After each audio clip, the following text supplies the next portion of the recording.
ಶಿರೂರು ಬಳಿಯ ರಾಷ್ಟ್ರೀಯ ಹೆದ್ದಾರಿಯಲ್ಲಿ ಗುಡ್ಡ ಕುಸಿತಗೊಂಡು ಇವತ್ತಿಗೆ 15ನೇ ದಿನ. ಈ ಪ್ರಕರಣದಲ್ಲಿ ಕಣ್ಮರೆಯಾಗಿರುವಂಥ ಮೂವರು ಇದುವರೆಗೂ ಸಿಕ್ಕಿಲ್ಲ. ಆ ಮೂವರು ಸಹಿತ ಗಂಗಾವಳಿ ನದಿಯಲ್ಲೇ ಇರಬಹುದು ಎಂಬ ಲೆಕ್ಕಾಚಾರ ನಡೀತಾ ಇದೆ. ಈ ವಿಚಾರವಾಗಿ ಮಾತನಾಡಲಿಕ್ಕೆ ಪ್ರಸಿದ್ಧ ಈಜು ತಜ್ಞ ಈಶ್ವರ್ ಮಲ್ಪೆ ಅವರು ನಮ್ಮ ಜೊತೆಗಿದ್ದಾರೆ. ಮಾತಾಡ್ಸೋಣ.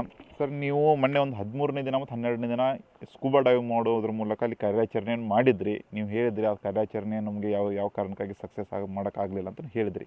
ಇವತ್ತು ಸಹಿತ ಸ್ಥಳಕ್ಕೆ ಬಂದಿದ್ದೀರಾ, ಏನು ಹೇಳ್ತೀರಾ?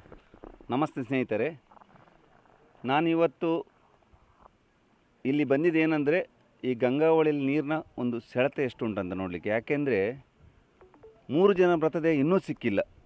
ಅವರ ಮನೆಯವರು ಅಳ್ತಾ ಇದ್ದಾರೆ. ಇನ್ನೂ ಸಹ ಇವತ್ತಿಗೆ 14 ದಿನ ಆಗಿದೆ. ಆದರೆ ಅವ್ರ ಮನೆಗೆ ಒಂದು ಭೇಟಿ ಕೊಟ್ಟು ಇಲ್ಲಿನ ಒಂದು ಪರಿಸ್ಥಿತಿ ಹೇಗಿದೆ ಮುಂದೆ ಒರೆಸುವ ಒಂದು ನಮ್ಮ MLA ಸಾರಿಗೆ, ಇಲ್ಲೇ ಜಿಲ್ಲಾಡಳಿತಕ್ಕೆ DC ಅವರಿಗೆ ತಿಳಿಸುವ ಅಂತೇಳಿ ಇಲ್ಲಿ ಬಂದಿದ್ದೇನೆ. ಇಲ್ಲಿ ಬಂದಾಗ ಮೊದಲನೇ ಬಾರಿ ನಾನು ಲೋಕೇಶ್ ಅವರ ಮನೆಗೆ ಹೋದೆ. ಯಾಕೆಂದರೆ ಅವ್ರ ಮನೆಗೆ ಹೋಗಿ ಸ್ವಲ್ಪ ಧೈರ್ಯ ಹೇಳುವಂತ. ಅದರ ಮೇಲೆ ಜಗನ್ನಾಥ ಅವರ ಮನೆಗೆ ಹೋದೆ. ಯಾಕೆಂದರೆ ಅವ್ರ ಮನೆಯ ಮಗ ಬರದೆ ಲೋಕೇಶ್ ಬರಲಿಲ್ಲ ಅಂತ ತಾಯಿ ಅಳ್ತಾ ಇದ್ದಾರೆ. ನನ್ನ ಮಗ ಎಲ್ಲಿ ಹೋಗಿ ಅಷ್ಟು ತನಕ ಅವರು ಸತ್ತೋಗಿದಂತೆ ಗೊತ್ತಿಲ್ಲ ಅವರಿಗೆ.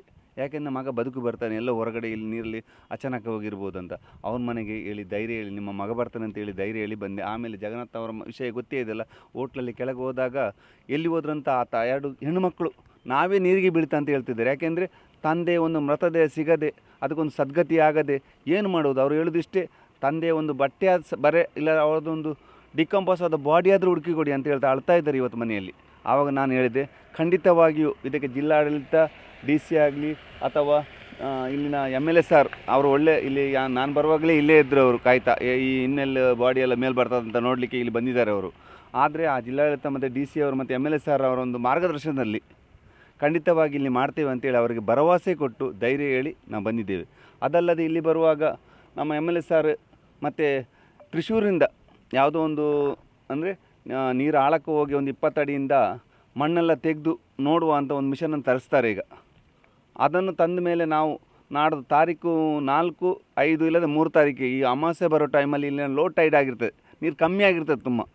ಅದರಿಂದ ಆ ದಿವಸ ನಾವು ಒಂದು 2 ಗಂಟೆ 3 ಗಂಟೆ ಇಲ್ಲಿ ಸ್ಕೂಬಾ ಡೈವಿಂಗ್ ಹಾಕಿ 3 ಪರಿಣಿತ ಈಜುಪಟುಗಳನ್ನು ಕರೆಸಿ ಸ್ಕೂಬಾ ಡೈವರ್ನ ತರಿಸಿ 3 ಗಂಟೆ ಜಾಲಾಡಿ ಎಲ್ಲ ಅಡಿಯಲ್ಲಿ ಲಾರಿ ಅಥವಾ ಇವರ ಮೃತದೇಹಗಳು ಎಲ್ಲ ಅದು ಮರದ ಅಡಿಯ ಸಿಕ್ಕಿದವ ನೋಡ್ತೇವೆ. ಯಾಕೆಂದರೆ ಇಲ್ಲಿ ಮರ ತುಂಬ ಉಂಟು. ಆ ಆಲದ ಮರವನ್ನು ಫಸ್ಟ್ ನಾವು ಇಲ್ಲಿಂದ ತೆರವು ಮಾಡ್ತೇವೆ. ಆ ಮರ ಸಿಕ್ಕಿದರೆ ಆ ಮರಕ್ಕೆ ಹಗ್ಗ ಕಟ್ಟಿ ಇಲ್ಲಾಂದರೆ ವೈರ್ ರೂಪ ಹಾಕಿ ಒಂದು 4 ಆಲದ ಮರವನ್ನು ಮೇಲೆ ಎತ್ತಿದರೆ ಅದರ ಅಡಿಭಾಗದಲ್ಲಿ ಮೃತದೇಹ ಸಿಕ್ಕಿರ್ಬೋದು. ಅದಲ್ಲದೆ ಕೆಳಗೆ ಬಿದ್ದ ಅರ್ಜುನ್ರವರ ಒಂದು ಲಾರಿ ಕೂಡ ಅದರ ಅಡಿಯಲ್ಲಿ ಇರ್ಬೋದು. ಅದನ್ನು ಎತ್ತುವ ಪ್ರಯತ್ನವನ್ನು ಖಂಡಿತವಾಗಿ ನಾವು 3-4 ತಾರೀಕಿಗೆ ಖಂಡಿತವಾಗಿ ಮಾಡಬೇಕಂತ ನಾವು ಇಲ್ಲಿ ಮಾಡಲಿಕ್ಕೆ ಬಂದಿದ್ದೇವೆ. ಈಗ ನೀವು 3